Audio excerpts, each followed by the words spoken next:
This episode we'll be reviewing Doctor Who Season 8, Episode 10, In the Forest of the Night. So this episode basically is trees grow overnight, every city, every town, all over the world, and they ended up growing to protect us from a solar flare that was going to come. And they've supposedly done this repeatedly throughout history, and that's why we have all those scary feelings about forests and all that, is because anytime something super scary, other, space thing comes to destroy us, the trees are used to cushion it or, save us from the impact, so we have kind of the dread feeling associated with it. There were things that I really liked about this episode and things that I didn't like so much. The little tree spirits, the life, I guess, as they were. I liked that the Doctor was talking to them, and, he's asking them, "Who are you? Did you send this girl to me?" And they're like, "We have no idea who you are.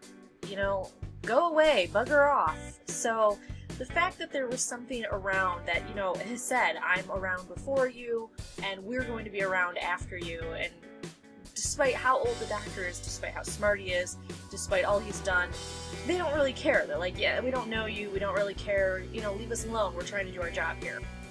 I think for the people that didn't really like this episode, it's kind of probably the more classic people. I know that I've watched Doctor Who, all the episodes, and then, when it was relaunched, got into that, and I think it's really hard when people try to compare it to the classic Who, and then expect it to be just like that, and they don't realize that shows evolve and they change as time goes on, and that BBC and Doctor Who now is open to a much bigger demographic. It's much broader, and that not every episode is going to be for every person, and sometimes it's going to be a darker, grittier show, and then sometimes it's going to be a more, silly Doctor Who show. And I know that Doctor Who has gotten much sillier since the relaunch, but, that's the direction they're going in, and so far it's worked out really well for them.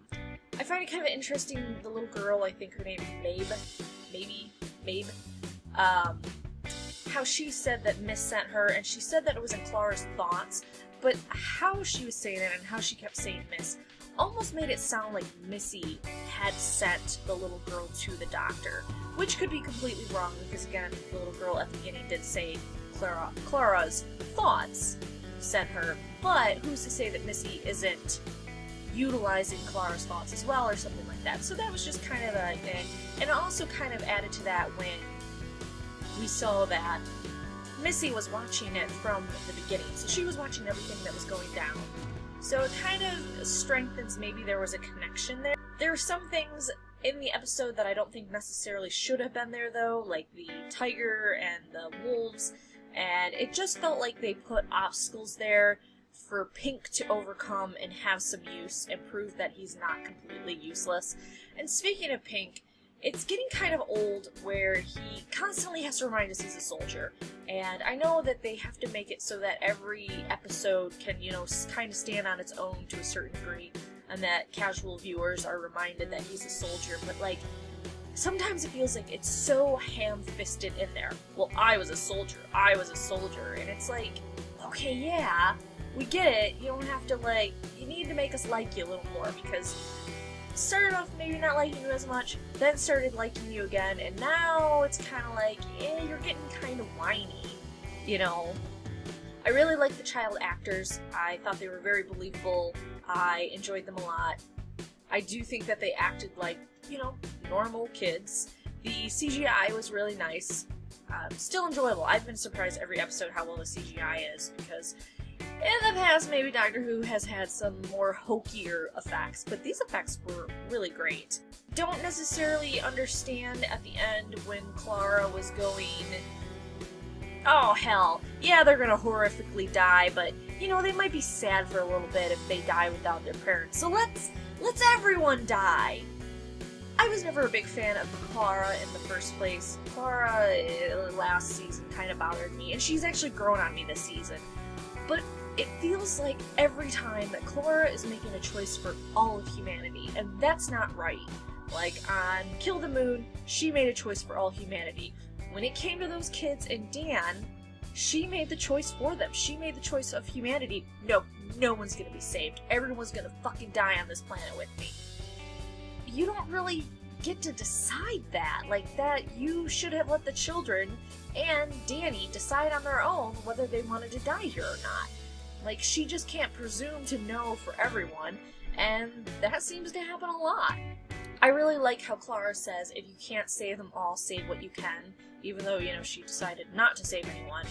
That was really a callback, I felt, to the fires of Pompeii, and maybe a callback to where 12 got his face, when Donna was begging, 10, please, just save someone, and he did. So I like that line. My last little tweak about the episode is when the doctor says everyone will forget about this.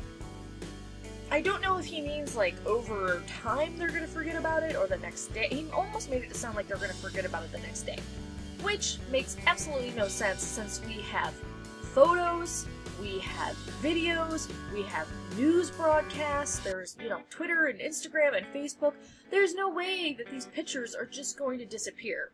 So, if he's saying that humanity is just gonna forget the next day, I don't really think so. If he's saying, in a couple hundred years humanity's gonna forget and then it's gonna happen again, I don't know if I necessarily agree with that either, because if we knew, 100 years ago, because I believe they said 1908 it happened, the trees grew up and protect us, how do you forget that these magical guardians come and protect? It was 100 years ago. So, I don't know about that. It did have some weak tropes, but overall, I did like the episode. I liked that it wasn't as dark and gritty. I really liked the children acting. I really liked that there was an intelligent species that didn't care about the doctor and was like, dude, we've been here before you, we've been after you here, we don't really care, we're just trying to do our job.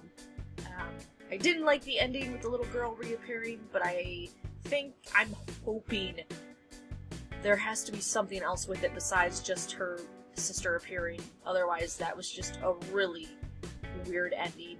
I'm hoping that Danny and Clara kind of have a fight about her lying to him, because, if someone was lying to me about something as important as that, I wouldn't be like, oh, you know what, it's alright. Especially when he, on the first date, was freaking out on her when he felt like she was keeping stuff for him. So to have, a complete change where, now he's dedicated himself to this person and then she's lying, I feel like he would still have a pretty extreme reaction. Which I'm hoping we see in a future episode. But from the trailer for the next episode, it's going to be a wild ride. I'm really excited. Like I said, I didn't hate this episode. There was just some issues, but it was still a good, lighthearted Doctor Who episode. So those are my thoughts. You can write your thoughts below, subscribe, and come back for more geeky videos every day.